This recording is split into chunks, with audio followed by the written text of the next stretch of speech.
Magandang gabi, Asher. Ano ang mga idinulog na problema ng mga mangingisda sa konsultasyon sa kanila ng mga mambabatas kaugnay sa kanilang pamamalakaya sa West Philippine Sea?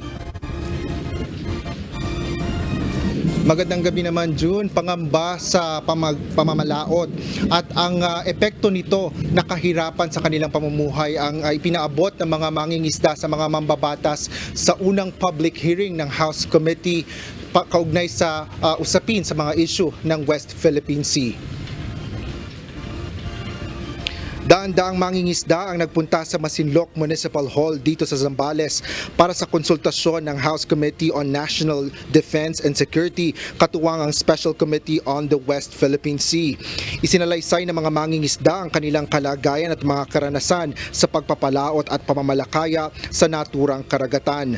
Partikular na dito ang mga harassment o panggigipit ng mga Chinese vessel na rumuronda sa bisinidad ng West Philippine Sea. Ito na po hinaharang yung ating mga mangisda, pinipigilan na pumasok doon sa loob ng lagon at ganoon din po ay kinukuha yung magagandang huli ng ating mga mangisda at kanila pong kinukuha at kung ano yung kanilang hindi maibigan, yun na lamang po ang naiuwi ng ating mga mangisda. Ito po, dinadaan ko na lang po sa luha. Dinadaan ko na lang po sa inyo dahil ngayon po kayo bumaba. Ramdam naman ninyo siguro ang kahirapan namin. Paano na? Pinanganak po kaming mahirap. Sana naman kahit kunting ginawa lang sana po.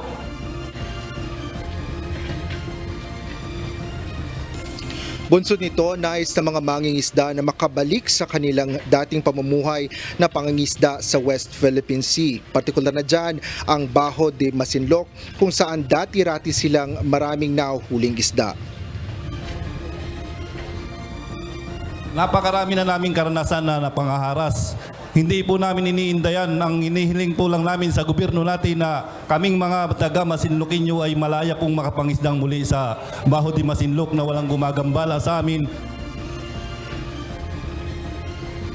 Nangako naman ang mga mambabatas na tutulong sila sa pamamagitan ng pagbubuo at pagsasaayos ng mga pulisiya para sa karapatan ng mga mangingisda na malayang makapangisdang muli sa West Philippine Sea. Kabilang dito ang pagbibigay ng naaangkop na ayuda at kagamitan sa pamamagitan ng Bureau of Fisheries and Aquatic Resources o BFAR. Nairekomenda rin ang programa para sa modernisasyon ng mga sasakyang pandagat kagaya ng kasalukuyang ginagawa sa mga public utility jeepney. Kasi kailangan na rin i-modernize yung inyong mga bangka. Itataas na po natin ang level ng inyong pangingisda upang sa ganon, hindi na tayo mabuli noong ating pong mga banyagang nag-iikot dyan sa ating mismong dagat. Batay pa sa mga mangingisda, nagsimula ang mga panggigipit ng Chinese vessels panahon pa ni dating Pangulong Benigno Noynoy Aquino noong 2014. Ngunit humupa ang mga tensyong ito sa panahon ni former President Rodrigo Duterte kung saan muli silang malayang nakapangisda sa naturang karagatan. Bumalik na lang anila ang mga pangaharang ng mga Chinese vessel bago pumasok ang administrasyon ni Pangulong Ferdinand Bongbong Marcos Jr. Kaya naman ayon kay 2nd District of Surigao del Sur Representative Johnny T. Pimentel, maaaring mayroon ngang gentleman's agreement na nabuo sa West Philippine Sea. Sa galaw po ng mga Chinese government ngayon, na grabe talaga ang kanilang mga hakbang na ginagawa. Nagpapadala ng ilang barko, nagkakaroon ng mga ikangang mga insidente na hindi maganda. So this could be a result ng gentleman's agreement na sinasabi ng Chinese ambassador.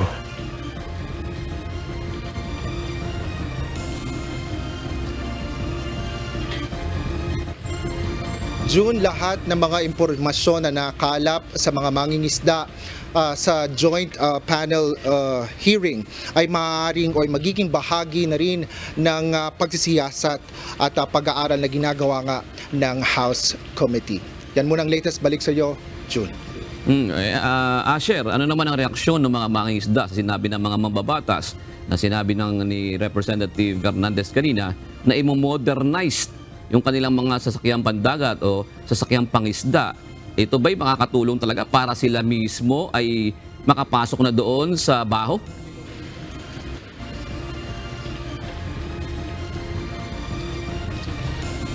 Kanina, June, nakaumani naman ng palakpak yung rekomendasyon na iyon na modernisasyon doon sa mula nga sa mga mambabatas, no? At ang tanging hiling lang, ano pa man ito na magagawa na aksyon ng mga mambabatas, ang tanging hiling lang nila ay ang seguridad na maibibigay ng gobyerno sa kanila at yung muli nga silang makapangisda dahil sa ngayon talagang sila ay nahihirapan sa kanilang pamumuhay, June. Pero ang isang kumbaga notable doon sa iyong report kanina, doon sa sinasabi ng mga mangingisda, sa panahon ni dating Pangulong Aquino, Benigno Aquino, nakararanas sila ng pangaharas. Sa panahon ni Pangulong Duterte, nalesen, nawala. Sa panahon naman ngayon ng kasalukuyang administrasyon, doon naman nagkaroon ng harassment. Ano sabi ng mga mangingisda? Ano sabi ng mga mambabatas? Ano mas maganda?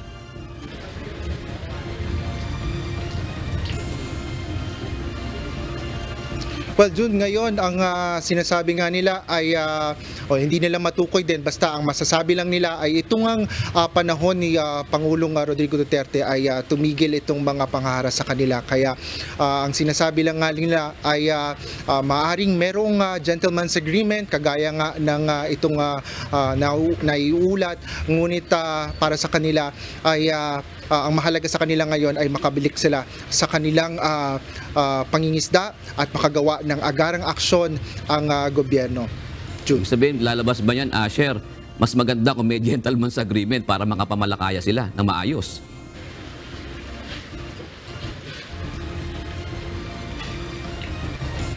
Well, wala naman silang particular na sinabi about sa kumbaga pagsang-ayon dito sa gentleman's agreement, June, ano.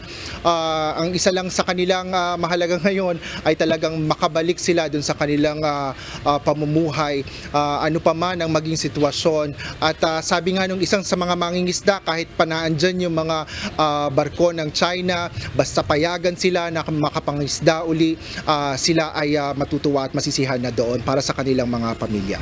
Salamat, Asher Kadapan Jr.